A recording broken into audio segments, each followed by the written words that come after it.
America's favorite pie is apple. Of course it is. How do we know it?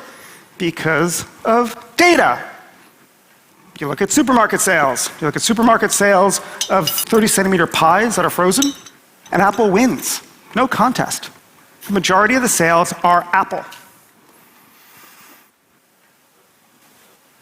But then supermarkets started selling smaller, 11-centimeter pies, and suddenly Apple fell to like 4th or 5th place.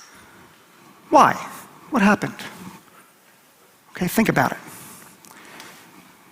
When you buy a 30-centimeter pie, the whole family has to agree, and Apple is everyone's second favorite.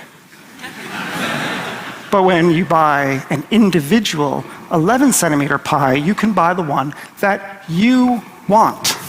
You can get your first choice. You have more data. You can see something that you couldn't see when you only had smaller amounts of it.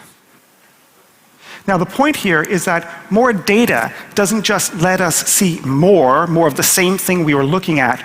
More data allows us to see new. It allows us to see better. It allows us to see different. In this case, it allows us to see what America's favorite pie is, not Apple. Now, you probably all have heard the term big data. In fact, you're probably sick of hearing the term big data.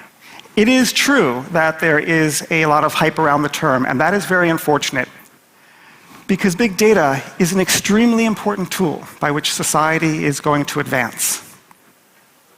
In the past, we used to look at small data and think about what it would mean to try to understand the world. And now we have a lot more of it, more than we ever could before.